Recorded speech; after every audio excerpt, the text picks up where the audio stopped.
तो जैसा आप यहाँ पर देख रहे हैं क्वेश्चन को, आज हम इस क्वेश्चन को सॉल्व करने वाले हैं और एक कंपनी का लेखा है। इसमें कंपनी जो है अपने अंशों का निर्गमन कर रही है। जब वो अपने अंशों का निर्गमन करेगी तो जर्नल में लेखा किस तरह से किया जाएगा। तो पहले इस क्वेश्चन को देखें, पूरे क्वेश्चन को पहले पढ़ लें एक बार। क्वेश्चन क्या कह रहा है? क्वेश्चन जो यहाँ पर कह रहा है वो है कि एक लिमिटेड कंपनी की अधिकृत पूंजी, यानी कंपनी की जो ऑथोराइज्ड कैपिटल है, जो यहाँ पर आपको दिखाई दे रहा है, वो 10 लाख रुपए थी। कंपनी की जो अधिकृत पूंजी है वो 10 लाख रुपए थी, जो 100 रुपए वाले 6% अधिमान अंश, यानी 6% ये है कि इनकी जो लाभांश की दर है वो निर्धारित है। इस पर 6% लाभांश मिलेगा, चाहे कंपनी को बहुत अधिक लाभ हो चाहे कम लाभ हो, इनको लाभांश 6% मिलेगा ही मिलेगा। तो 100 रुपये वाले 6% अधिमान अंशों में तथा 10 रुपये वाले समता अंशों में समान अनुपात में इनकी जो पूंजी थी, अधिकृत पूंजी, वो विभक्त थी। एक बात कहना चाहूँगा, अगर आवाज़ कम आ रही है तो आप लोग ईयरफोन या हेडफोन का यूज ज़रूर करें, जिससे सही आवाज़ आप तक पहुँच सके। ये तो इनकी ऑथोराइज्ड कैपिटल के बारे में बात हो गई। अब कंपनी कैसे-कैसे निर्गमन करना चाहती है, वो यहाँ पर देखें। कंपनी ने 3000 अधिमान अंशों को निर्गमित किया है और 40,000 समता अंशों को सममूल्य पर निर्गमन इनका किया है। कंपनी ने 3000 अधिमान अंश और 40,000 समता अंशों का सममूल्य पर निर्गमन किया है। अंशों की जो धनराशि है, वो इस तरह से चुकता करनी थी। वो यहाँ आपको यहाँ दिखाई दे रहा है कि किस तरह से धनराशि, सबसे पहले यहाँ पर लिख रखा है अधिमान अंश और यहाँ समता अंश। वीडियो को पूरा देखें, जिससे पूरा समझ में आएगा, बड़ी आसानी से आपको समझ में आएगा, बहुत सरल तरीके से आपको इसमें समझा करके दिखाया जाएगा। तो आवेदन पत्र के साथ में जो धनराशि की मांग की गई है, वो 15 रुपये प्रति अंश की मांग की है अधिमान अंशों की, और 2 रुपये प्रति अंश की मांग की है समता अंशों की। फिर आवंटन हुआ, यानी कि अलॉटमेंट। अलॉटमेंट पर जो मांग की गई, 25 रुपये प्रति अंश अधिमान अंशों की और 2 रुपये प्रति अंश समता अंशों की मांग की गई। और यहाँ फिर लिखा है, प्रथम मांग पर 30 रुपये प्रति अंश अधिमान अंशों पर और 3 रुपये प्रति अंश समता अंशों पर। अंतिम मांग के लिए 30 रुपये प्रति अंश अधिमान अंशों के लिए और 3 रुपये प्रति अंश समता अंशों के लिए। अब आगे क्या लिखा है, यहाँ पे सारी धनराशि दिखा दी गई। आगे यहाँ लिखा हुआ है, सभी अंशों के लिए आवेदन पत्र प्राप्त हुए तथा उनका आवंटन कर दिया गया। केवल प्रथम मांग की गई है। केवल प्रथम मांग ही की गई। इस लाइन को हमें बहुत ध्यानपूर्वक देखना है। केवल प्रथम मांग की गई है, यानी कि अंतिम किस्त की जो मांग है, ये वाली दिखाई दे रही है, ये अंतिम किस्त की मांग नहीं की गई है। केवल प्रथम मांग की जो है वही की गई है, प्रथम किस्त की मांग। और आगे लिखा, सभी अंशों पर मांगी गई धनराशि प्राप्त हो गई। उपर्युक्त लेन देनों के जर्नल व रोकड़ बही में लिखकर आर्थिक चिट्ठा बनाइए। तो उपर्युक्त जो भी हमारे लेन देन कहे गए हैं, उन लेन देनों को हमें जर्नल में पहले लेखा करना है, फिर रोकड़ बही बनानी, यानी कैश बुक बनानी है, और उसके बाद अंतिम बैलेंस शीट बनानी है। तो ये हमारे पास में क्वेश्चन है। सबसे पहला काम ये करना है कि क्वेश्चन को अपने पास सभी लोग नोट कर लें, क्योंकि अगर क्वेश्चन आपके पास नोट है, और मैं आपको बता दूं, ये जो क्वेश्चन है ये रीडर चॉइस की बुक है, उसमें से मैंने क्वेश्चन को लिया है, क्योंकि क्वेश्चन ये बहुत ही इंपॉर्टेंट है और ज़्यादातर सभी पुस्तकों में ये मिल जाता है ये क्वेश्चन, तो इसलिए इस क्वेश्चन को लिया गया है। बहुत इंपॉर्टेंट क्वेश्चन है। वीडियो को शुरू से लास्ट तक देखें। तो आइए शुरू करते हैं। इसमें सबसे पहले हम इसकी धनराशियों को पता करेंगे, उसके बाद जनरल लेखा करेंगे। तो शुरू करते हैं क्वेश्चन को। तो क्वेश्चन के अनुसार, क्वेश्चन में 2 प्रकार के शेयरों का निर्गमन किया जा रहा है, अधिमान अंश और समतांश, यानी प्रेफरेंस और इक्विटी, दोनों प्रकार के शेयरों को निर्गमन किया जा रहा है। तो इसमें सबसे पहले हमें जो आवश्यकता है, वो आवश्यकता है उनकी धनराशि ज्ञात करना, कि किस समय पर हमें कितनी धनराशि प्राप्त होगी। तो इसके लिए सबसे पहले हम, क्योंकि 2 प्रकार के हैं, तो दोनों प्रकार के शेयरों के लिए मैं यहाँ पर कॉलम अभी बना रहा हूँ। सबसे पहले हमें वर्किंग नोट्स करने की आवश्यकता है, और मैं वर्किंग नोट्स के लिए 2 प्रकार के कॉलम बना रहा हूँ, वो अभी मैं आपको दिखा रहा हूँ, देखें। देख सकते हैं आप, यहाँ पर मैंने 2 प्रकार के कॉलम यहाँ बना दिए हैं, दोनों प्रकार के शेयर्स के लिए। प्रेफरेंस शेयर का एक कॉलम बना दिया है और एक कॉलम इक्विटी शेयर का बना दिया है। अब इसके लिए हमें यहाँ पर देखना है कि यहाँ जो धनराशि है वो किस-किस तरह से माँगी गई है क्वेश्चन में। तो उसको सबसे पहले हम यहाँ पर लिख रहे हैं। सबसे पहले एप्लीकेशन पर देखते हैं कि कितनी धनराशि प्राप्त होगी। एप्लीकेशन को मैंने शॉर्ट में लिख दिया है, एप्लीकेशन। एप्लीकेशन पर प्रेफरेंस शेयर पे जो डिमांड रखी गई थी, वो 15 रुपए पर शेयर की डिमांड रखी गई थी, और इक्विटी शेयर में जो रखी गई थी, वो रखी गई थी 2 रुपए, इस तरह। इनको दोनों को मैंने लिख दिया है। फिर एप्लीकेशन के बाद में अलॉटमेंट की डिमांड यहाँ पर की जाएगी और अलॉटमेंट पर जो डिमांड की गई है, वो डिमांड की गई है 25 रुपये पर शेयर, यानी 25 रुपये को मैंने यहाँ पर लिख दिया है। और इक्विटी शेयर में जो की गई थी, वो 2 रुपये प्रति अंश के हिसाब से मांग की गई है। और इसके बाद में फिर फर्स्ट कॉल की यहाँ पर बात आती है, तो फर्स्ट कॉल मैंने यहाँ पर लिखा है फर्स्ट कॉल, और फर्स्ट कॉल पर जो डिमांड रखी गई है, वो डिमांड रखी गई है 30 रुपये।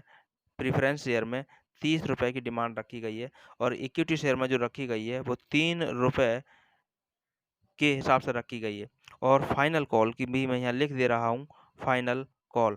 फाइनल कॉल की हालांकि डिमांड क्वेश्चन में नहीं की गई है, उसमें मना किया गया है, लेकिन रुपए हम इसके यहाँ पर लिख रहे हैं। और यहाँ जो इसके रुपए हैं इक्विटी शेयर के, वो 3 रुपये हैं। अब इसके रुपए निकालने के लिए हम क्या करेंगे, इसमें हम करेंगे मल्टीप्लाई। तो मल्टीप्लाई जो हम करेंगे उस संख्या से करेंगे सभी में जिसने अंश निर्गमित किए जा रहे हैं, जितने अंशों को निर्गमित किया जा रहा है, जारी किया जा रहा है, उससे हम यहाँ पर मल्टीप्लाई कर देंगे।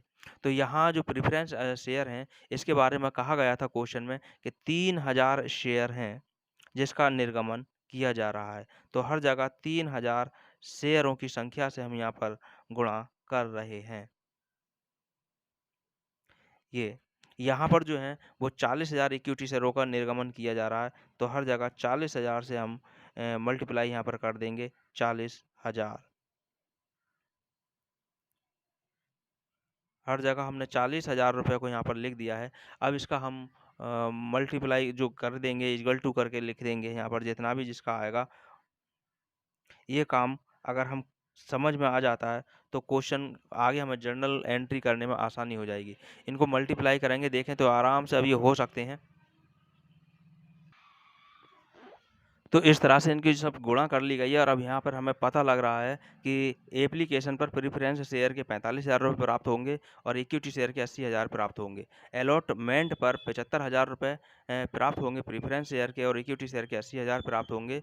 और फर्स्ट कॉल के प्रेफरेंस शेयर पर 90,000 और इक्विटी शेयर के 1,20,000 रुपये। अंतिम कॉल की मांग की नहीं गई है, अंतिम किस्त मांगी ही नहीं गई है। अगर मांग की जाएगी तो वो इसके 90,000 रुपये प्रेफरेंस शेयर के और इक्विटी शेयर के 1,20,000 रुपये प्राप्त होंगे। इस काम को हमें सबसे पहले समझना होगा, कि समझ लिया होगा आप लोगों ने यहाँ पर। और जर्नल एंट्री के बारे में पहले भी वीडियो बनाई जा चुकी हैं, सम मूल्य पर अंशों का निर्गमन करने के लिए। वो जर्नल एंट्री आपको याद होनी चाहिए। अगर वो याद होती हैं तभी आप जर्नल में एंट्री कर पाएंगे। अगर वो आपको याद नहीं है तो आप पिछली वीडियो में जाकर, प्ले लिस्ट में जाकर के आप वहाँ पर देख सकते हैं और सीख सकते हैं।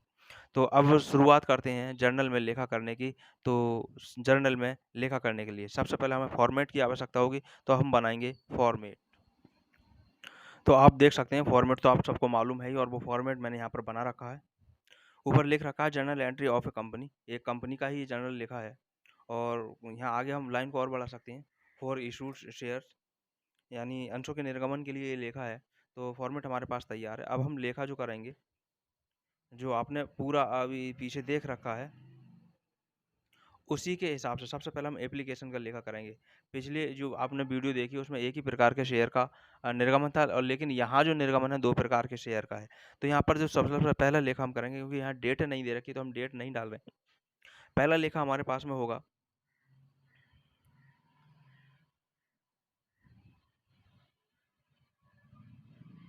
बैंक अकाउंट DR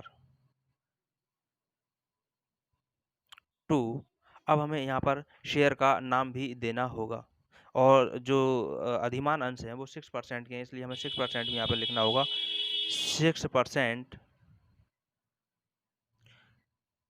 प्रीफ्रेंस, यहाँ मैंने शॉर्ट में लिख दिया प्रीफ्रेंस शेयर एप्लीकेशन, भी मैंने यहाँ पर शॉर्ट में लिखा है। तो 6% प्रेफरेंस शेयर एप्लीकेशन अकाउंट, ये मैंने यहाँ पर लिख दिया, क्योंकि एक नहीं 2 प्रकार के शेयरों का निर्गमन किया गया है, तो हमें दोनों प्रकार के शेयर का लिखना होगा।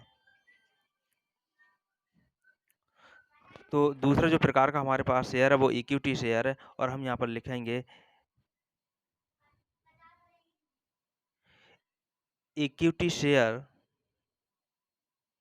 Application account. ये हमने जनरल कंपाउंड एंट्री को कर लिया, इकट्ठा करके यहाँ पर कर दिया है। अब जो इनकी धनराशियाँ हैं वो धनराशियाँ लिख दी जाएँगी। अभी क्वेश्चन में आपने देखा था कि इनकी धनराशियाँ कितनी-कितनी थी, वो अभी मैंने आपको पीछे दिखाया था, वही हमें यहाँ पर लिखना है। जैसा यहाँ पर लिखा हुआ है 45,000 रुपये प्रेफ़रेंस शेयर के हैं और इक्विटी शेयर के हैं 80,000 रुपये। तो इनको इसी क्रम में इसी तरह से लिख दिया जाएगा और ये क्रेडिट में लिखा जाएगा। क्रेडिट में इनका नाम है 45,000 रुपये प्रेफ़रेंस शेयर का है और 80,000 रुपये जो है वो इक्विटी शेयर का है, तो 80,000 रुपये ये लिख लिया गया। दोनों को जोड़ करके ये धनराशि बैंक में चली जाएगी, तो इन दोनों को जोड़ करके बैंक में लिख दिया जाएगा 0, 0, 0, 5, 8, 4, 12। ये हमारे पास धनराशि हो गई 1,25,000 रुपये। दोनों की अलग-अलग धनराशि यहाँ से हमारी क्लियर हो गई और बैंक में आ गई ये धनराशि। पहले जो आपने क्वेश्चन पिछली वीडियो में आप देखेंगे, उसमें जो देखेंगे वो एक ही प्रकार का शेयर था, तो एक ही प्रकार के शेयर यहाँ पर लिख दिया गया सिंपली और वही धनराशि हो गई। अब लेकिन अब यहाँ पर 2 प्रकार के थे, इसलिए 2 प्रकार के। अब यहाँ पर हमारे पास में क्या कार्य हुआ है, इसकी नरेशन भी यहाँ पर लिख दी जाएगी और नरेशन में लिखाएँगे बीइंग शेयर 2 प्रकार के, दोनों प्रकार के लिखेंगे। जैसे 6% ना लिखें। बीइंग प्रीफरेंस, शॉर्ट में लिख रहा हूँ, preference share and equity share, यहाँ एप्लीकेशन मनी प्राप्त हुई है, तो एप्लीकेशन मनी रिसीव्ड, ये हमारे पास में एक एंट्री यहाँ पर कंप्लीट हो चुकी है। इसको हमने अंडरलाइन भी कर दिया जिससे हर एंट्री अलग-अलग क्लियर दिखाई दे। इसके बाद में अब हमारे पास दोनों की इस धनराशि को, एप्लीकेशन की दोनों अंशों की धनराशि को पूँजी में अंतरित किया जाएगा। अब इसको जब पूँजी में अंतरित करेंगे तो अलग-अलग लेखे होंगे दोनों के लिए। बैंक वाला लेखा तो कंबाइंड हो गया, लेकिन जो कैपिटल वाला लेखा है, पूँजी में अंतरण का लेखा है, वो दोनों का अलग-अलग होगा और वो इस तरह से लेखा होगा। पहले हम इक्विटी शेयर, ये प्रेफ़रेंस वाले शेयर का हम करेंगे इस तरह से 6% प्रेफ़रेंस शेयर एप्लीकेशन अकाउंट, ये हमारे पास डेबिट हो गया to preference share capital account. क्योंकि हमारे पास 2 प्रकार की पूँजी हो गई, तो 2 प्रकार के अलग-अलग यहाँ पर नाम आ जाएँगे। इस तरह से 6% preference share application account DR और 2 प्रेफ़रेंस शेयर कैपिटल अकाउंट। अब इसकी जो धनराशि है 45,000 रुपये थी, वही 45,000 रुपये को उठा करके हम यहाँ पर लिख देंगे। 45,000, 45,000 ये। यहाँ पर जो काम हुआ है उस काम को यहाँ पर लिख देंगे, इसका नरेशन यहाँ पर लिख देंगे। बीइंग, शॉर्ट में लिख रहा हूँ, preference share application money transfer to capital, यानी इसको पूँजी में अंतरित कर लिया गया है। इसको हम यहाँ पर अंडरलाइन कर देंगे। इसके बाद अभी हमने केवल प्रेफ़रेंस शेयर को पूँजी में अंतरित किया है। अब जो हम करेंगे, इक्विटी शेयर को भी इसी तरह से पूँजी में अंतरित करेंगे। तब यहाँ पर नाम आ जाएगा इक्विटी शेयर एप्लीकेशन अकाउंट, ये डेबिट हो जाएगा to equity share capital account. अगर आवाज़ नहीं आ रही हो तो आप ईयरफ़ोन या हेडफ़ोन का यूज़ ज़रूर करें। इस तरह से ये हमारे पास में हो गया और इसकी जो धनराशि हमारे पास थी वो 80,000 रुपये थी। 80,000 रुपये को यहाँ पर लिख लिया जाएगा। 80,000, 80,000 दोनों के सामने जिसके रुपए जो थे वो यहाँ लिख दिए गए और यहाँ पर इसकी नरेशन भी सेम इसी तरह से लिख दी जाएगी।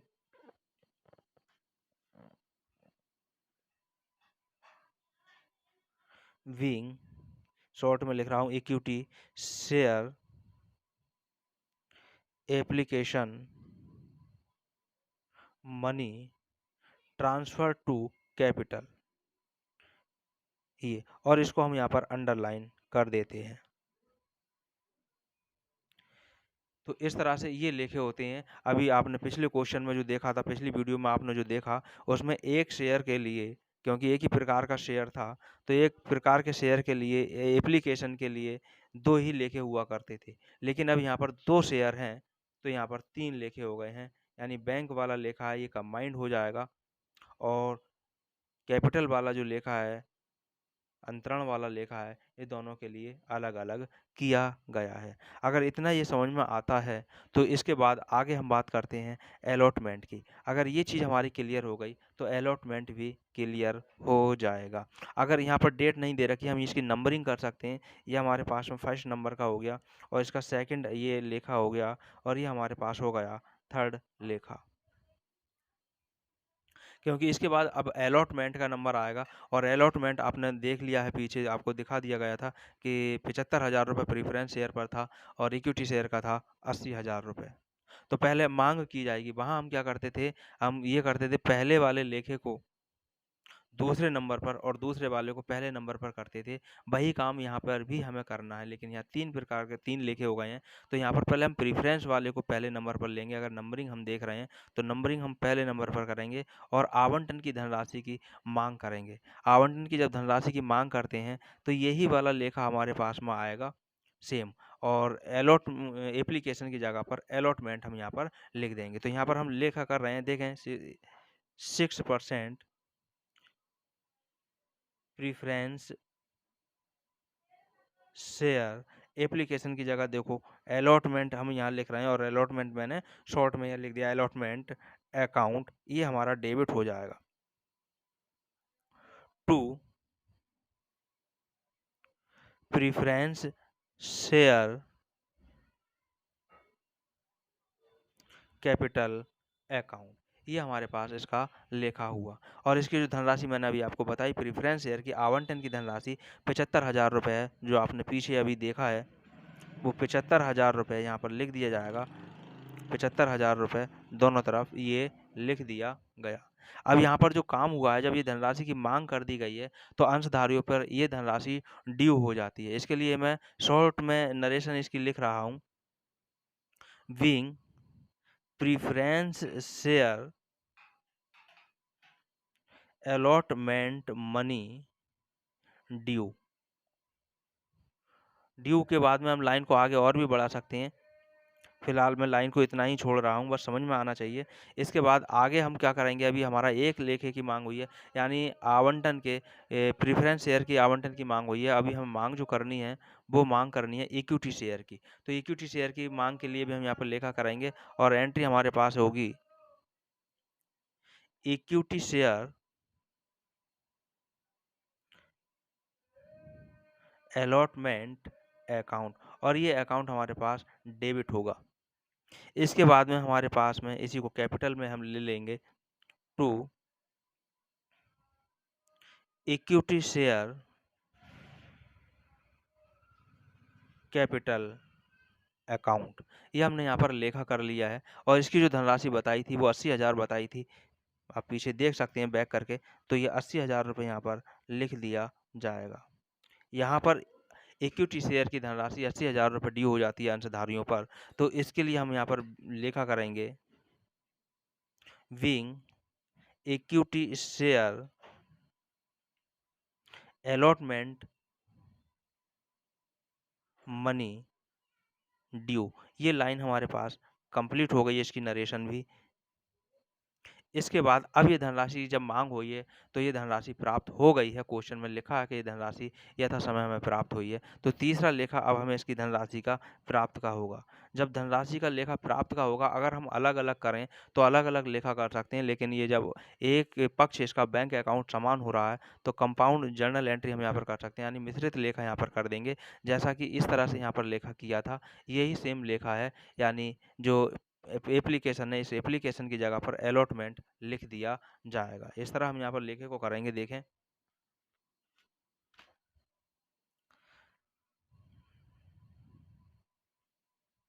बैंक अकाउंट, क्योंकि धनराशि आ रही है, तो बैंक अकाउंट को डेबिट कर लिया जाएगा to 6% preference share allotment account, और दूसरा प्रकार का जो है शेयर उसे भी लिखेंगे to equity share allotment account.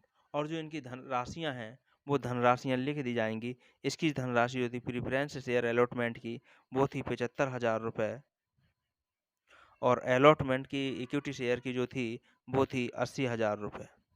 और दोनों को जोड़ करके हम यहाँ पर बैंक में लिख देंगे, बैंक में ये धनराशि प्राप्त हो जाएगी। 0,0,0,5,8,7,15 1,55,000 रुपये की ये धनराशि यहाँ प्राप्त हो गई है। और इसके बाद इसका हम नरेशन लिख देंगे,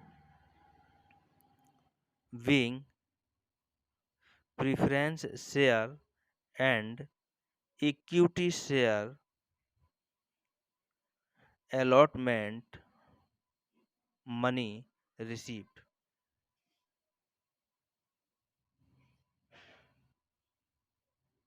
ये धनराशि हमें यहाँ पर प्राप्त हो चुकी है।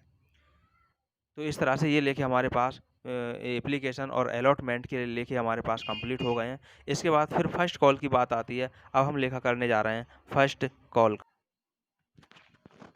तो जिस तरह से ये अलॉटमेंट के लेखे हुए उसी तरह से फर्स्ट कॉल का हम लेखा करेंगे। और फर्स्ट कॉल का लेखा यहाँ पर अब हम क्रम नहीं बदलेंगे। पहले नंबर का पहले नंबर पर आएगा, दूसरे नंबर का दूसरे नंबर पर, तीसरे नंबर का तीसरे नंबर पर। हमें सिर्फ क्या करना है, जहाँ जहाँ अलॉटमेंट लिखा था वहाँ वहाँ अलॉटमेंट की जगह फर्स्ट कॉल कर देंगे। और फर्स्ट कॉल के जो रुपए थे वो प्रीफरेंस शेयर के 90,000 और इक्विटी शेयर के 1,20,000 रुपये थे। उसी तरह से अब हम लेखा कर रहे हैं। पहले नंबर का पहला लेखा, ये वाला जो था हमारा लेखा, इसी को हम करेंगे पहले नंबर पर, फर्स्ट नंबर पर। पहले हम प्रेफरेंस वाले शेयर की मांग करेंगे 6% preference share.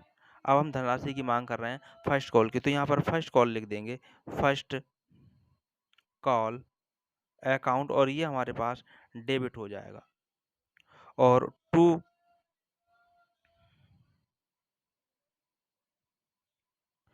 Preference share capital account. तो यहाँ पर जो मांग की गई है प्रीफरेंस शेयर के फर्स्ट कॉल की वो 90,000 रुपये है। तो 90,000 रुपये हम यहाँ पर लिख देंगे दोनों ही पक्षों में। यहाँ पर जो काम हमारा हुआ है वो धनराशि मांग की गई है, तो ये धनराशि ड्यू हो गई है अंशधारियों पर। लिख देंगे हम यहाँ पर being preference share first call money due. और इसको हम अंडरलाइन कर दे रहे हैं जिससे ये चीज़ें बिल्कुल अलग अलग क्लियर होती रहेगी। इसके बाद में अब इसका सेकंड लेखा जो होगा वो होगा इक्विटी शेयर की मांग का। तो हम यहाँ लिखेंगे equity share first call account, और ये हमारे पास डेबिट हो जाएगा। इसके बाद इसको हम पूंजी खाते में लिखेंगे to equity share capital account. ये हमारे पास लिखा जा चुका है। और इसकी जो धनराशि है वो 1,20,000 रुपये है। तो उस धनराशि को हम यहाँ लिख देंगे 1,20,000, 1,20,000 ये। और ये धनराशि की भी हमारी अब अंशधारियों पर ड्यू हो गई है। तो इसके लिए लाइन यहाँ लिख देंगे स्पष्टीकरण में, नरेशन में, बीइंग इक्विटी शेयर, यहाँ पर लिखा है ध्यान रखना, equity share first call money due. अगर स्पेलिंग नहीं समझ में आ रही हो तो बोल तो रहा ही हूँ मैं, उससे आप समझ लेंगे, वैसे स्पेलिंग भी क्लियर आपको दिख रही है। अब ये धनराशि हमें प्राप्त हो जाती है। जब ये धनराशि प्राप्त होगी तो प्राप्ति का लेखा हमारे पास में तीसरे नंबर का लेखा जो ये था वो यही लेखा हमारे पास आएगा। तो इस तीसरे नंबर के हम लेखों को यहाँ पर कर रहे हैं। और ये बैंक में धनराशि प्राप्त होती है, इसलिए बैंक अकाउंट जो है वो बैंक अकाउंट DR, और दोनों प्रकार के शेयरों की फर्स्ट कॉल यहाँ पर लिख देंगे। जिस चीज़ की धनराशि प्राप्त हुई है उसे यहाँ पर लिखा जाता है। तो 6% preference share first call account, और इक्विटी शेयर है तो साथ में इक्विटी शेयर को भी यहीं पर लिखा जाएगा, equity share first call account. और इनकी जो धनराशि थी वही धनराशि उठाकर यहाँ पर लिख दी जाएगी। जो प्रेफरेंस शेयर की फर्स्ट कॉल की धनराशि थी वो थी 90,000 रुपये, और इसकी धनराशि थी 1,20,000। दोनों को मिलाकर के ये धनराशि हमारे पास हो जाती है 0,0,0,0। 9 और 2 11 का 1 हासिल 1, 1 और 1 2, यानी 2,10,000 रुपये ये हमारे पास में हो गई है। और स्पष्टीकरण हम यहाँ पर लिख देंगे, being preference share and equity share first call money received, ये धनराशि हमारे पास यहाँ पर रिसीव हो गई है। और इसको अब हम कर देंगे यहाँ पर अंडरलाइन, क्योंकि यहाँ पर केवल फर्स्ट कॉल तक की ही डिमांड की गई थी, अंतिम कॉल यानी फाइनल कॉल की मांग नहीं की गई थी। इस तरह से आप इसको अपने पास नोट कर सकते हैं, क्योंकि अगर कैश बुक और फाइनल और बैलेंस शीट भी अगर हम इसमें लेंगे तो वीडियो काफ़ी बड़ी हो जाएगी, जिसको अपलोड करने में भी दिक्कत आएगी। तो कैश बुक और बैलेंस शीट को अगली वीडियो में लेकर के आएंगे, और तब तक आप इसे सीखें, अपने पास नोट करें, इसको कई बार करके देखें, ज़रूर ये जर्नल एंट्री आप लोगों की पक्की हो जाएंगी। वीडियो देखने के लिए बहुत बहुत धन्यवाद।